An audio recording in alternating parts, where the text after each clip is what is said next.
हर हर महादेव मित्रांनो.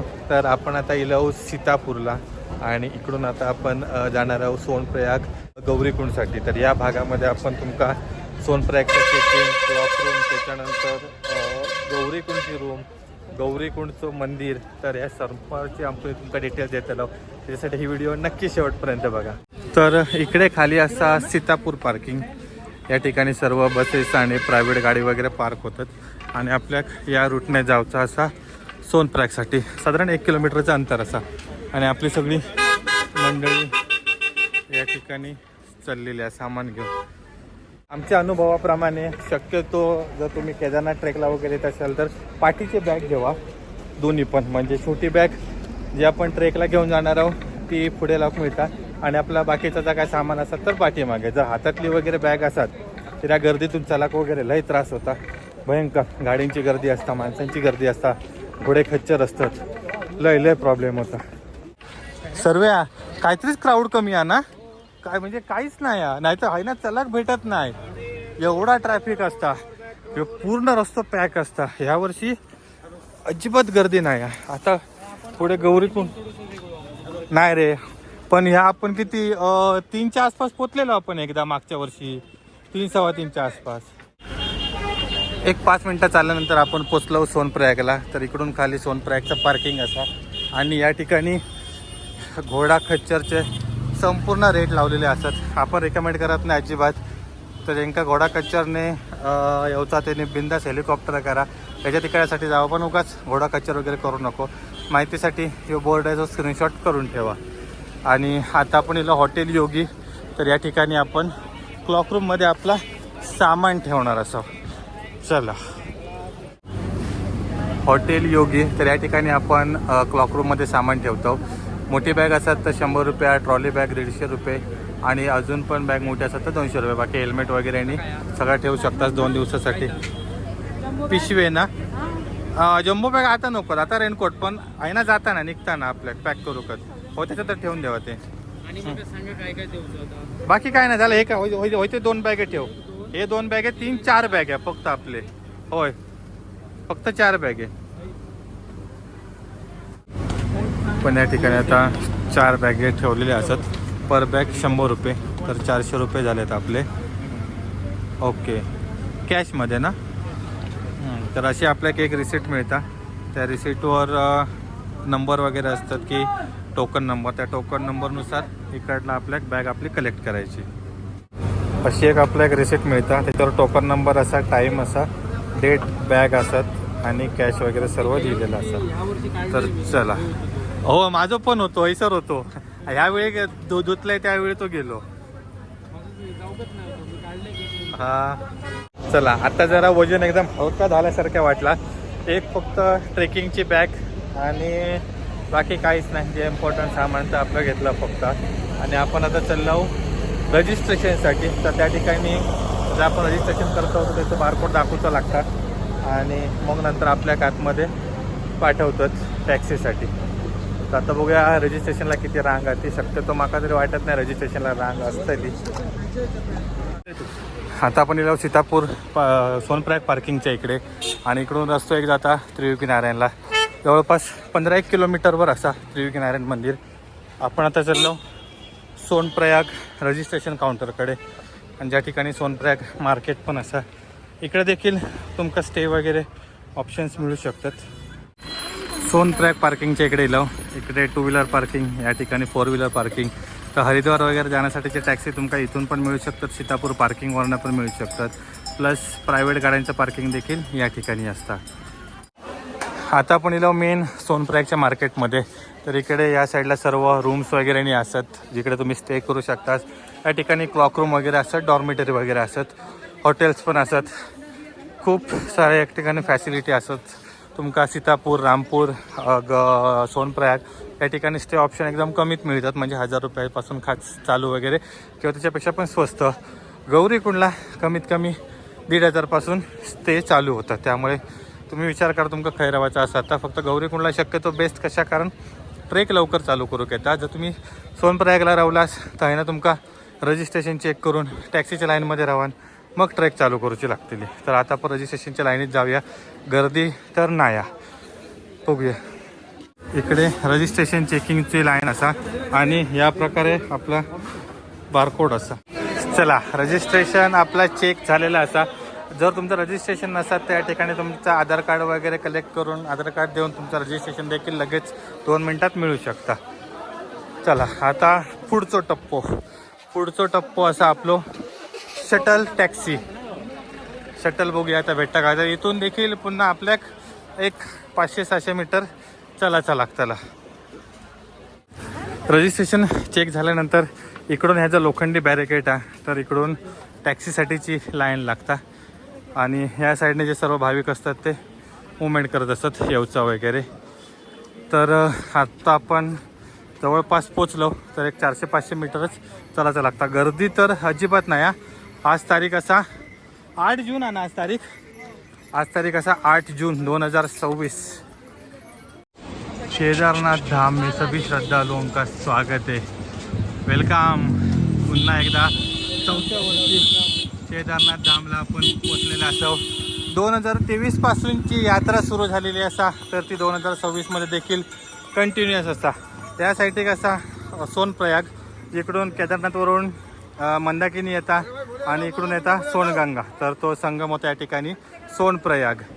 चला, हो तो नवीन रोड केल्याने या तिकडे पुढे काहीतरी जॉईन होता तो. सर्व्या 2023, 24, 25 आणि फायनली 26. फक्त आपले 2 मेंबर यावेळी नवीन असतात. तुमचा स्वागत असा केदारनाथ धाम आमच्याकडून. बरोबर 2:30 वाजलेत दुपारचे आणि आता आपण इलो शटल टॅक्सीच्या इकडे. 50 रुपये फेअर असा. किती वेळ लागता बघूया. गर्दी तर नाही अजिबात. पटकन टॅक्सी मिळत. उलट माका वेटिंग करतो लागत. होय त्या ग्रुपमध्ये घुसा आहे रे. आपण 4 जण असो. हो तो मोठा ग्रुप दिसता. हो, ड्रायव्हर खाया त्यांचं. चला टॅक्सीमधून. तर चला टॅक्सी पकडून आता जाऊया. चला बसा. कोंबून बसाय आतमध्ये कोंबून. हा एवढंच 250 टॅक्सी आहेत. हो चला जरा थोडीशी बसा. सीट जरा छोटी आहेत ना. वाड्यात 10 जण हे घेतात आणि 50 रुपये फेअर असा. पटकन मिळाली टॅक्सी. पाठीमागे या ठिकाणी उतरलो गौरीकुंडला. साधारण 5 किलोमीटरचं अंतर असा. 50 रुपये घेतल्याने चौघांचे झाले 200 रुपये. आतापर्यंत खर्च फक्त आपल्या क्लॉक रूप जो झालो 100 रुपये पर बॅग आणि 50 रुपये या ठिकाणी टॅक्सीचे. इकडे असा टॅक्सी स्टँड. तर या ठिकाणाहून जे केदारनाथवरून येणारे भाविक असतात ते सगळे बसतात आणि इकडून सगळे एंट्री करतात. आणि आपण आता जाऊया गौरीकुंडच्या रूमवर, जिकडे आपण रूम बुक केलेली असा सुनील लॉज. हां, यावर्षी गर्दी पण कमी आहे, नाहीतर ही पूर्ण अगदी लांबपर्यंत लाईन आणि भरलेली असता पूर्ण इकडे खचाखच. यावेळी जरा गर्दी कमी आहे. वाजल्या 3. घोडा पिट्ठू पालखी सब सुचारू रूप से चालू है. रील मध्ये सांगतात ते. घोडा पिट्ठू पालखी सब सुचारू रूप से चालू है. गौरीकुंडचं वातावरण बघू गेला तर ढगाळ असा. मध्येच थोडे पावसाचे थेंब पडतात, पण अजून मेजर असो पाऊस नाही. पण येता नाही पाऊस. आता तर काय आपण रूमवर पोचू ना. होय, गौरीकुंड. आपण गौरीकुंड मार्केटच्या ठिकाणी पोचलो. Taxi stand to Gaurikund main market साधारण 500-600 मीटर चलायचं लागतं आणि जरा थोडंसं चढाव पण असा. पण चलतं ठीक आहे. वातावरण एकदम थंड असा. आणि हो, इकडे आता आपण बघूया आपली रूम. सुनील लॉज म्हणून आपण रूम बुक केलेली असा. हा, तर सुनील लॉजला आपण पोचलो रूमवर. तर या बुकिंग आपण 1.5 महिन्यापूर्वी केलेला होता. साधारण पर पर्सन आपल्या 1,500 रुपये या ठिकाणी फेअर पडलेलो आहे. गौरीकुंडला रूम महागच असत. जर तुम्ही डायरेक्ट इकडे गेलास तर तुम्ही म्हणजे बार्गेनिंग करून एखाद्या वेळेस करू शकतास, पण जर गर्दी असत तर इकडे देखील रूम मिळत नाही कदाचित. 1-2 वर्ष असा होता की जे आमच्यासोबतचे मित्र होते त्यांना रूम मिळाली नाही, तर पत्र्याच्या शेडमध्ये वगैरे त्यांना झोपायचा लागलेला, अशी एकंदर परिस्थिती होती. तर त्यामुळे जर तुम्ही गौरीकुंडला स्टे करत असाल तर कंपल्सरी बुकिंग करूनच ठेवा. सगळ्यात बेस्ट ऑप्शन असा GMUN, थोडा कॉस्टली असा 2100-2200 रुपयापर्यंत पर पर्सन प्राईस जाता, पण रूम चांगली आहेत. त्याच्यानंतर जेवणाची क्वालिटी वगैरे पण चांगली असतात. बाकीचे पण रूम आता जे असतात ते 1500-1800 रुपयापर्यंत भेटतात, पण ते ॲव्हरेज टाईपमध्ये रूम असतात. तर ती एक एकदम पूर्ण काळजी घेऊन या ठिकाणी बुकिंग करा. आपलं रूम या ठिकाणी 3 माणसांचं होतं. प्रणव पण आपल्यासोबत येणार होतो, पण तो कॅन्सल झालो. पण हॉटेल बुकिंगला रिफंड मिळत नाही, त्यामुळे आपण डायरेक्ट 3 बेडरूमचाच रूम घेतला. या ठिकाणी आपलं सर्व सामान टाकलेलं. आपण सिंगल बॅगच फक्त या ठिकाणी घेतलेली असा, फक्त ट्रेकिंगसाठीची बॅग, बाकी काही एक घेतलेलं नाही. त्याच्यामध्ये आपले फक्त उद्या ट्रेकिंगचे आणि केदारनाथला घालूचे कपडे असतात, बस, बाकी काय नाही. रूम एकदम ॲव्हरेज असा. फॅन फक्त दिलेलो असा, पण याच्यावर फॅनची काय गरज नाही पडत, कारण वातावरण पूर्ण थंड असतं. लाईट्स वगैरे देखील असा, आरसो वगैरे असा, बेड पण असत, त्याच्यानंतर ब्लँकेट वगैरे पण असत या ठिकाणी दिलेले. TV असा, पण इकडे आधी बहुतेक वेळा लाईटच नसतात. त्यानंतर या ठिकाणी असं वॉशरूम, तर गिझर पण असं. गिझर इकडे महत्त्वाचा, कारण खूप थंडी असतं आणि इकडे थंडगार पाणी देखील असतं, त्याच्यामुळे गिझर इम्पॉर्टंट. तर आपण तो बघूनच रूम बुक केलेलो. आणि वॉशरूम एकदम मोठं, अरे हे तो पर्सनल रूमच टाईपमध्ये असा, शॉवर वगैरे सगळा असा. आता जरा फ्रेश होतलं आणि मग नंतर त्याच्यानंतर आपल्या एक जेवण करू जाऊचं, आणि जेवल्यानंतर आपल्या जाऊचा गौरी मातेचं दर्शन घेऊ. तर त्यावेळी आपण गौरीकुंड आणि गौरी मातेचं मंदिर देखील संपूर्ण बघणार असं. वातावरण तर इकडे आता पूर्ण क्लिअर झालेलं असा, आणि आपण असं सुनील लॉजला काय होय होय. आणि ही असं आपली रूम 14 नंबरची, आणि मस्त आता ऊन इलेला असा. आणि इकडे आपली मंडळी असतात ती दोन काहीतरी घन गजाली चालू आहेत. आम्ही वेंगुर्लेकर अशी जग बघून तांदूळ आणले त्यांनी. काय करणार दुष्काळ पडला त्यांनी चांगलं नसतं, गेल्यावरती येऊन गेलो ना, संपवलेला. त्यांचा उपास मार 2 दिवस. मग कसं प्रवास झालो? प्रवास जबरदस्त झालो. काय म्हणतात का त्याला, स्वप्नातलं प्रवास असता म्हणजे ओके, झालो. ओके. आणि असे उंच उंच डोंगर, वाहणारी कंटिन्यू वाहणारी नदी, हा, ह्या एक त्याच्यात बघूक मिळालं आकर्षण. तुमका. म्हणजे ओके. आपल्या इकडे पण असत डोंगर, पण इकडचं एक feel नदी वेगळं आमची होतं. कंटिन्यू नाही वाहत. बरोबर. हा, आणि ते कंटिन्यू नदी वाहत असतात, आपल्या बरोबर नदी चालत असतात. होय, आपण नदीच्या बरोबर चालत आपण असतो. नदीच्या बरोबर चालत असतो, आणि आपण डोंगरांच्या आतमध्ये जात असतो. वरती वर खाली, वर बघतो खाली. आपण डोंगर बघतो खालना, अरे ते डोंगर आवडते, पण नंतर आपण काही गेलेले असतो. बरोबर. एक्सपिरियन्स आणि जबरदस्त थंडी आहे. ही थंडी आमच्याकडे डिसेंबर मध्ये असतं. होय. आता रात्री याच्यापेक्षा भारी पडते थंडी. डिसेंबर आमच्याकडे अशी थंडीत पडणार, थंडीत दिवसभर पडणार. फक्त थंडी लागणार. हो. आता तुमचा थोबाड बंद करा. आता मी इकडे जरा मेन रिपोर्टरकडे येतोय. हा, तुमचा एक्सपिरियन्स कसा? No words no words. बोलू शकते मी. हा, मग काय बोललाच नाही तर मग व्हिडिओचा उपयोग काय? खूपच सुंदर असं दृश्य आहे, हा. जे आपण बोलतात ना स्वप्नामध्ये बघतो किंवा मोस्ट ऑफ टीव्ही वरती वगैरे बघतो, हा. ते प्रत्यक्षात बघितलंय. आमच्या व्हिडिओ मध्ये पण बघा. नक्की नक्की जरा. नुसते टीव्हीवर आणि बघू नको. सुंदर. आता हे सर आमचं सार्वजनिक जेवण, दाल राईस. ही एवढी मेहनत असता अशी व्हिडिओ काढायची. काय मेन बायडिंग नाही, तो सर्व तो बडबडत असतात. काही असं नाही, म्हणजे कितव्या तिसरं चौथा विषय असं नाही, पण घे. हा, सर्वेश सावंत तुमचे शब्द हे अनमोल असतात आमच्यासाठी. 4 ज्ञानाच्या गोष्टी सांगा जरा. जाऊया मारे आणि खाली जाऊया, खाली आणि ते न्हाऊया.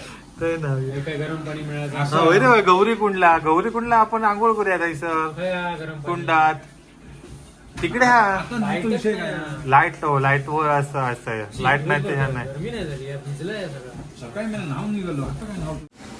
जेवण इलेलं असं आपला. पहिल्यांदा चपाती, त्याच्यानंतर ही भाजी दिलेली आणि डाळ दिलेली आहे, गरमागरम एकदम असा. आणि सोबत असा काय रे, आचार ना, आचार लोणचा. इकडे थाळी साधारण किती 150 रुपये असताना रे. हो, त्या आसपास असतली. बघूया. जेवण सुंदर आहे. चांगला आहे ना. जेवण सुंदर आहे, खरंच छान आहे. ओके.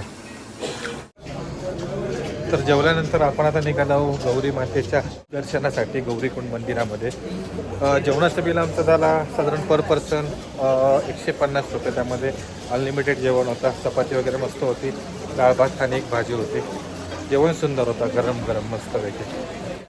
आता आपण मुख्य रोडला इलो तर यो ट्रेकिंगचा रूट आहे आणि इकडून राईट साईडला गौरी मंदिर तप्तकुंड मार्ग. तर इकडून या साईडला जाण्यासाठी रस्तो असा. श्री गौरी माई मंदिर.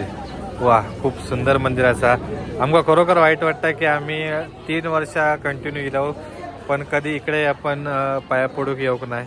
तर आज या वर्षी आपण या ठिकाणी इलो पाया पडाक. आमका खूप वाईट वाटतं. इकडे आम्ही कुंड असा तप्तकुंड त्या ठिकाणी पण येणार होतो पण आमका नेहमी लेट व्हायचा, त्याच्यामुळे आम्ही इकडे यायचो नाही, रात्रच व्हायची इकडे पोचाक.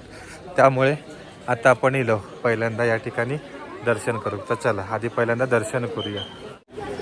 तर खूप सुंदर असा या ठिकाणी गौरी माईचं मंदिर असा. या ठिकाणी आपण पाया पडून इलो आणि इकडे समोरच असा उमापती महादेव मंदिर. तर इकडे देखील तुम्ही दर्शन नक्की घेवा. तर आता इकडून आपल्याला जाऊचं असा तप्तकुंडच्या ठिकाणी. तर या ठिकाणी मंदिर असा आणि मंदिराच्या उजव्या बाजूकच या ठिकाणाहून तप्तकुंडकडे जाऊचो मार्ग असा. तर ह्या एक वैशिष्ट्यच असं की बाजूक मंदाकिनी नदीची वाहत त्याचं पाणी एकदम थंड की आपण हात घालू शकत, एवढासा बर्फाचा पाणी असा. आणि या ठिकाणी तप्तकुंडामध्ये एकदम गरम पाणी, ज्या ठिकाणी सर्व भाविक तीर्थस्नान करतात. तप्तकुंडाच्या ठिकाणी गेलेलं आहे पण तिथली परिस्थिती बघून डायरेक्ट त्यांना पाठी येईल आहे, कारण अजिबात पाणी नव्हतं, एकदम थोडंसं पाणी होता आणि त्याच्या जवळपास 20-25 जण एकदम डुबके मारत होते. आणि त्याचा व्हिडिओ काढणं पण मला बरोबर वाटला नाही, त्याच्यामुळे फक्त आपण थायनाच आशीर्वाद घेऊन निघालो. चला आता रूमवर जाऊन मस्तपैकी आराम करणार. उद्याचा दिवस आपल्यासाठी इम्पॉर्टंट आहे. उद्या सकाळी लवकर 3 ते 4 वाजता आपल्या ट्रेक चालू करूया. तर या व्हिडिओत एकूण खर्च तर आपल्या रूमचे 1500 रुपये, त्यानंतर टॅक्सीसाठी आपले 50 रुपये, रजिस्ट्रेशन चेकिंगसाठी काय आपल्या खर्च नव्हतो आणि इकडे जेवणाचे 150 रुपये मिळून आपल्या एकूण 1700 रुपये खर्च झालो टोटल. म्हणजे सीतापूर पार्किंगला त्या ठिकाणी 1700 नाही, सॉरी 1800, कारण आपण जी क्लॉकरूममध्ये सामान ठेवलं तर 100 रुपये पर बॅग आपल्याक चार्ज पडलेलो. तर एकूण 1800 रुपये आपल्याक सीतापूरला बसमधून उतरल्यापासून ते गौरीकुंडला आजच्या हॉल्टपर्यंत खर्च गेलेलो असा. आता उद्याच्या व्हिडिओमध्ये आपण तुमका केदारनाथ ट्रेकबद्दलची सर्व माहिती देतेलं, त्याच्यासाठी उद्याची व्हिडिओ देखील नक्की बघा.